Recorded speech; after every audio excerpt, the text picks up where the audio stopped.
நாங்கள் சொல்றதை நீங்க கேளுங்க.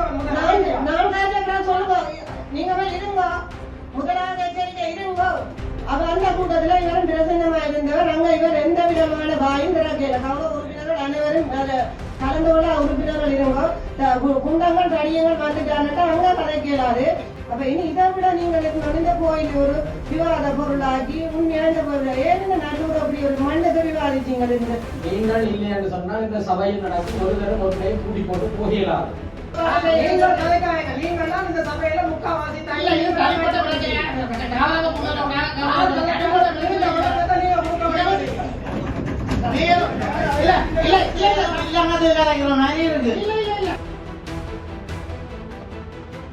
வவுனியா நகரிலிருந்து 18 கிலோமீட்டர் தொலைவில் அமைந்திருக்கின்ற 5 ஏக்கர் 9 பரப்பு நிலப்பரப்பை கொண்ட இந்த மாபெரும் காணி விற்பனைக்குள்ளது.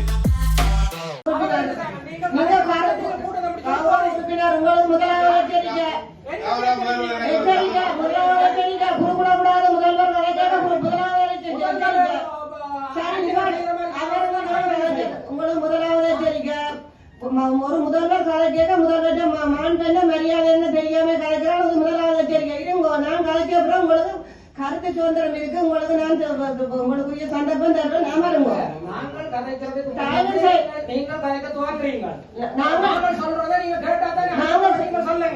சொல்றேன். அப்ப நீங்க வரையா? நான் சொல்றதை வரையா? நீங்க நாங்கள் சொல்றதை நீங்க கேளுங்க. நான் கதைக்கிறேன் சொல்லுங்க. நீங்க இருங்க, முதலாவது எச்சரிக்கை இருங்கோ. இரண்டாவது எச்சரிக்கையோட இருங்கோ. உங்கள் எல்லாருக்கும் உங்களுக்கு சந்தர்ப்பம் தரப்படும். அவர் அந்த கூட்டத்துல இவரும் பிரசன்னமா இருந்தவர். அங்க இவர் எந்த விதமான வாயும் திறக்கல. கௌரவ உறுப்பினர்கள் அனைவரும் கலந்து கொள்ள உறுப்பினர்கள் இருங்கோ. குண்டங்கள் தடியங்கள் வந்துட்டான்ட்டா அங்க கதைக்கலாது. இங்க வந்து ஒரு முதல்வர் ஒரு பெண் முதல்வர் இதுல இருந்து கொண்டு இந்த சபையை நடத்துவார். இங்க வந்து தன்னுடைய பெரிய ஒரு அட்டகாசமான ஒரு பேச்சலாம் தான் பாரு. இன்னும் ஒரு கிழமைதான் இந்த திருவிழா முடிய போகுது. அப்ப பின்வீதியில அந்த தடை என்னதுக்காண்டி போட்டோன்னு சொன்னால் எங்கள்ட மக்கள்கிட்ட பாதுகாப்பு கருதியால பார்த்தா நாங்கள் இனிப்பு கடையும் கொடுக்குறோம், சுண்டல் கடையும் கொடுக்குறோம், சாப்பிட்டுட்டு குப்பியும் கொட்டினோம், மண்ணுக்கு புதைக்கினோம். அடுத்த நாள் எங்கட ஊழியர்கள் போய் அதெல்லாம் கிண்டி கிளறி ஒரு தரம் கலைக்க வேண்டாம். கிண்டி கிளறி எங்கட ஊழியர்களுக்கும் அது ஒரு பெரிய சிரமம் அந்த இடத்த. மற்ற அந்த இடத்துல சுகாதார சீர்கேடு, மற்ற கலாச்சார சீர்கேடு அப்படின்னா ஒன்றடியா திறந்து விட்டோன்னு எங்கட கலாச்சார சீர்கேடுன்னா நான் பெருசா உங்களுக்கு சொல்ல வேண்டிய அவசியம் இல்லை. கிட்டி பட்டு எங்கட பெண்களுக்கு பெரிய பாரிய பிரச்சனையும் ஒன்று இருக்கு. அதுவும் ஒரு குற்றச்சாட்டை நான் இங்க முன்வைக்கணும். அப்ப அது தேவையா எங்கட மக்களின் நலன் கருதி ஒரு அவசர தேவைக்கு அந்த பாதையை திறக்கிறதாகவும் மற்றது இப்ப என்னென்றால் நாங்கள் ஒரு 10 பேர் திருவிழா முடிஞ்சது பிறகு பின்னர் 7 மணில இருந்து சாமி இங்கால போக என்னன்னா சாமி வரைக்கும் ஒரு கிரௌட் இருக்கும். அப்ப அந்த கிரௌட்டுக்காண்டி நாங்க சாமி பின் வீதிக்கு போய் ஒரு போக நாங்க அந்த பாதையை 7 இருந்து 9 மணி வரைக்கும் திறக்கிறோம். அப்ப இனி இதை விட நீங்கள் இந்த கோயில் ஒரு விவாத பொருளாக்கி உண்மையான பொருள் ஏன் இந்த நல்லூர் அப்படி ஒரு மண்ணுக்கு விவாதிச்சீங்க இருந்து கொஞ்ச நாள் எங்கட முகநூலை பார்த்தா எங்கட மீடியாக்களை பார்த்தா மண்ணுக்கு பிரச்சனையா போய் கொண்டிருக்கிறதான் வந்து கொண்டு இந்த மண் முருகனுக்கு ஒரு வருஷத்துல கொடுக்குற மண்ணுக்கு இவ்வளவு போராட்டம். இந்த மண்ணுக்கு தான் போராடி இவ்வளவு மாவீரர்கள் செத்தவர். அப்ப நாங்க மண் அந்த மண்ணி ஒரு முருகனை கொடுக்குற மண்ணை எங்களுக்கு ஒரு சில இடர்பாடுகள் இருக்குதான். ஏன்னா நாங்க அந்த பிரசவையில போய் கேட்க சொல்லினோம், தங்களுக்கு அது ஒரு அசௌகரியங்கள் வருதுன்னு சொல்லி அதை ஏற்றுக்கொள்றோம். ஆனா இதை நாங்கள் பார்த்தா இதுக்கு ஏதோ 2 கோடி என்று சொல்லி அந்த எங்கட நிதிக்குழு கூட்டத்துல 2 கோடி செலவு கிட்ட மண் போகுதுன்னு அவரங்கட உண்மையா அவரை கௌரவ உறுப்பினர் குமரதாஸ் கொடுத்து அந்த ஆதங்கத்தை வெளிப்படுத்தினா இது கணக்க செலவழிதான். செனக்கையில 2 மில்லியன் பேர் ஆகுது அந்த மண்ணுக்கு.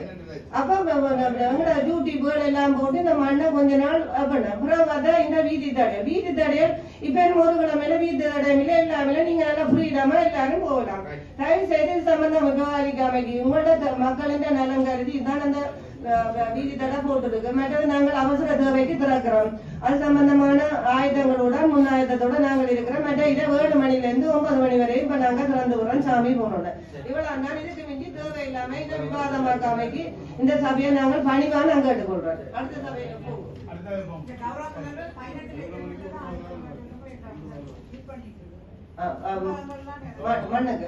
மண்ணுக்கு மொத்தமாகவே 18 லட்சம் செலவு தான் போகுமே தவிர 2 கோடி வராது. இது ஏற்கனவே 19 லட்சம் அவ்வளவுதான் இந்த மண்ணுக்கு செல்லும். ஆனா நாங்க முருகனான நாங்க இந்த முருகன் வீதியில போற கடையாளான வருஷத்துல ஒரு வருஷத்துல வாரத்துல வருமானம் கிட்டத்தட்ட ஒரு 7 கோடிக்குள்ள எடுத்து அவருக்கு அவ்வளவு நாங்கள் 1 கோடி 1 கோடியுமே இந்த உற்சவகால செயற்பாட்டுக்கு முடியாது. மிச்சம் முழுக்க அவ்வளவு வார வருமானம் முழுக்க மனவட்டமா இருக்குது. அந்த வருமானத்துல தான் எங்களோட சபையங்கள் மற்ற எங்களோட அதிகாரிகளுக்கு இப்ப 40% சம்பளம் கொடுக்குறோம். இனி வருங்காலத்துல 60% போகுது. இந்த வருமானத்துல நாங்கள் கூட்டிக்கொண்டு அங்காட 80 அப்புறம் 100% வரைக்கும் கொடுத்து சில வேலை நீங்கள் இப்படியான செயற்பாடுகள் நாங்கள் எல்லாம் முட்டுக்கடை விட்டோம்னா கவுன்சில் எடுத்து கூட்டி போட்டு மக்களின் தேவைகளோ அபிவிருத்தியோ ஒன்றும் செய்யலாம இருக்கிறதா இப்படியான ஒரு சிலர் இருந்து கொண்டு இப்படியான காழ்ப்புணர்ச்சியில செயல்படுறீங்க. இந்த ஒரு கிழமை முடிய திருவிழா முடிஞ்சிட்டு நீங்க சுதந்திரமா எல்லாரும் சிரிக்கலாம். நீங்கள் இல்லை என்று சொன்னால் இந்த சபையில் நடக்கும் ஒரு தரம் ஒரு டைம் கூட்டி போட்டு போகலாது. நீங்க நினைக்கிறீங்க நீங்கள் தான் இந்த மாநகர சபை என்று. நீங்களும் மக்கள் பிரதிநிதி என்றதை மறக்கக்கூடாது. மற்றது தனி மனிதனை இதுக்குள்ளார நீ போகக்கூடாதுன்னு சொல்றதுக்கு எந்த விதமான உரிமையும் இல்லை. குறைந்த என்னத்துக்கு மனித உரிமையை ஆணைக்குழு மனித உரிமைகள் என்று சொல்லி நாங்கள் என்னத்தை கலைக்கணும்? பாதுகாப்புன்னு சொல்றீங்க. பகல் 12 மணிக்கு ஒரு சனம் இல்ல ரோட்டுல. 12 மணிக்கு நிரந்தர குடியிருப்பாளர் அவனுக்கு தேவை. நிரந்தர குடியிருப்பாளர்கள் இல்ல. அவன் போவான். நிரந்தர குடியிருப்பாளர் முதல்வர் வந்து அவன் சபைக்கு போகணும்னு அவசியம் இல்லை. அங்கே தேவை இருந்தால் அங்கே வைத்திருந்த கூட்டத்தில் அன்று கதைத்திருப்பார்கள். இங்கே அவர்கள் தகவல்களுக்கு தெரியப்படுத்தி இருப்பார்கள். அந்த பிரதேச மக்களுக்கு தேவை இருந்தால் அந்த மக்கள் தங்கள் தேவையை கொண்டு வந்திருப்பார்கள். இங்கே அவ்வாறான ஒரு கோரிக்கை விடுக்கப்படவில்லை. அந்த கூட்டத்திலே அப்படி ஒரு முடிவு எடுக்கப்படவில்லை. அவர்கள் தங்களுடைய தேவைக்கு ஏற்ற மாதிரி செயற்படுத்துவதற்காக அங்கே முடிவு எடுக்கப்பட்டது. இயங்கக்கூடாது என்ற ஒரு நோக்கத்தில் செயற்படுவதாக நான் சபை இயங்க வேண்டும். மக்கள் தங்களுடைய கோரிக்கையை அந்த கூட்டத்திலே வைத்திருக்கிறார்கள். அவர்கள் அதை ஏற்றுக்கொண்டிருக்கிறார்கள். அதை இங்கே பிரதிநிதிகள் சொல்லுவது போல அந்த கோரிக்கை மக்களுடைய கோரிக்கை எங்கே வந்தது? முழு சபையை ஏமாற்ற வேண்டாம். நாங்கள் ஏமாளிகள் அல்ல.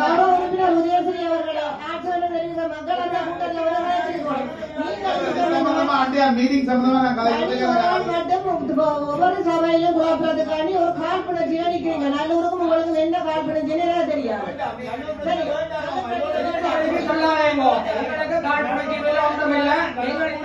இந்த வசனத்தை நீங்கள் அடிக்கடி பயன்படுத்துறீங்க. மேலதிகமாக நாங்கள் உரிய இடத்துல நாங்கள் முறைப்பாடு செய்ய வேண்டிய நீங்கள் தான் இந்த சபையில முக்காவாசி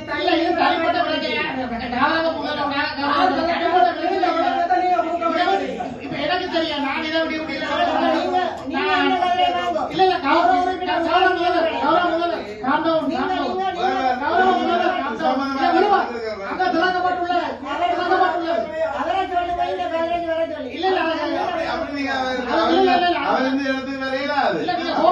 கோபடாதீங்க. அங்க அவர் சொன்ன விஷயம் என்னன்னா அவ தொடர்ந்து சொல்லிருக்காங்க 45 பேருக்கும் பதில் சொல்ல வாழ முடிக்கொண்டா இருக்கிறது. பாக்கி பிளாஸ்டர் ஹோட்டல் இருக்கிறது. அப்ப நீர் வாரம் இந்த கதை இல்ல நீங்க கோபடாதீங்க. ஆனால் நான் ராத்திரியும் கண்ட நான் என்னுடன் கௌரவ தயாகரன் அவர்கள் என்றவர் கௌரவ மஜித் ரோய்ஸ் அவர்கள் டெய்லி வர்றார். ஆக அன்றைக்கு திவ்யன் வந்தவர் கிருஷ்ணகுமார் வந்தவர் அன்றைக்கு நேற்று காலையில அவர்கள் ஒரு நாள் வர மாட்டேன். ஆனால் ராத்திரி போக வேற அந்த 3 அடி பாதை முழு நேரமும் திறக்கப்பட்டிருக்கிறது.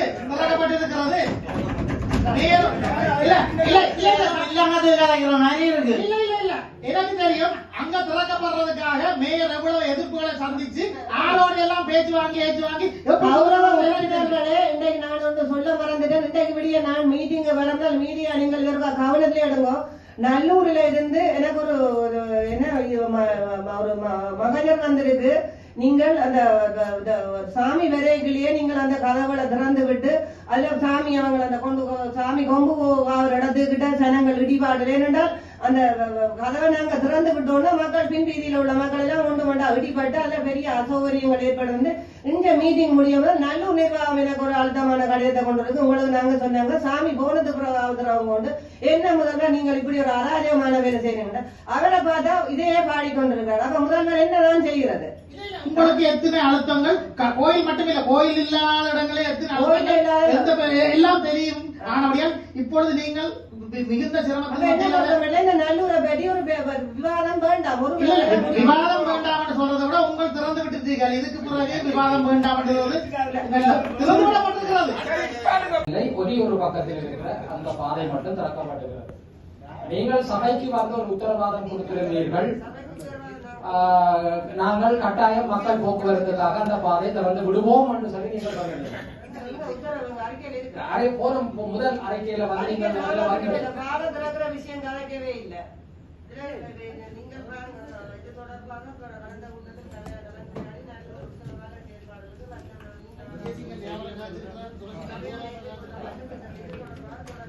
தயாளன் கலைச்சிருக்கிறார், கபிலன் கலைச்சிருக்கிறார், நான் கலைச்சிருக்கிறேன். எல்லாரும் கலைச்சது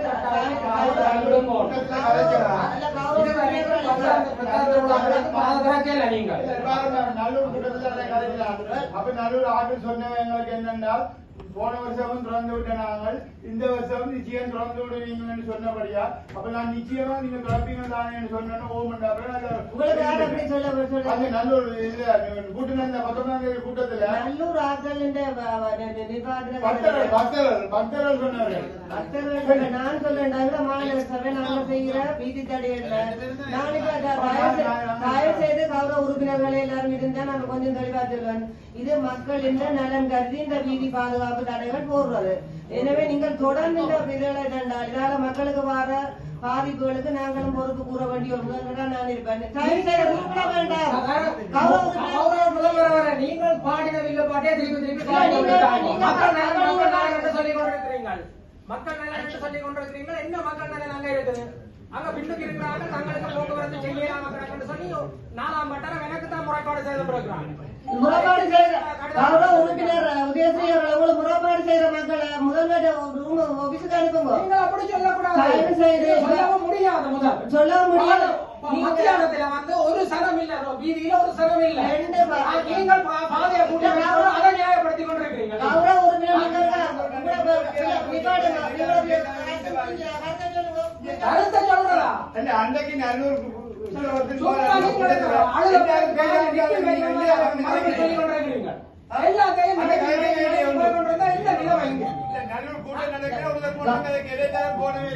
கௌரவ உறுப்பினர்களே நீங்கள் அன்னைக்கு கௌரவ உறுப்பினர் ஒரு நிமிஷம்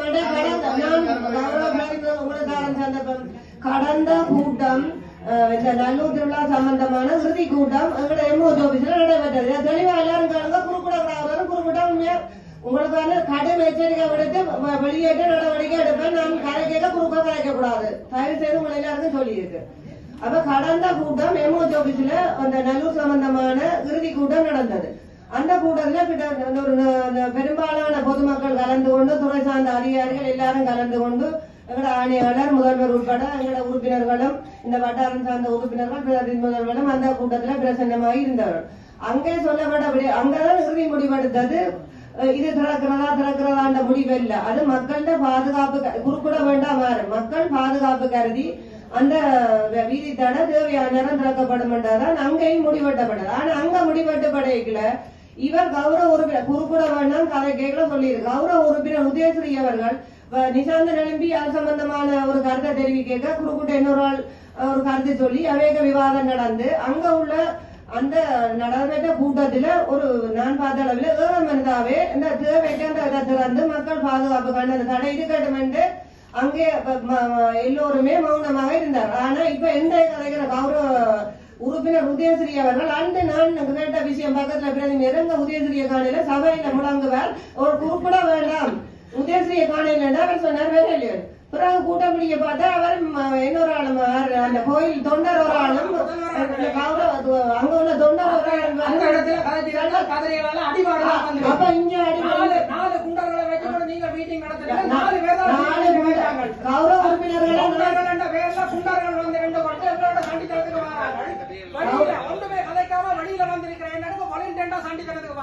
இல்ல நீங்க அதை வைக்க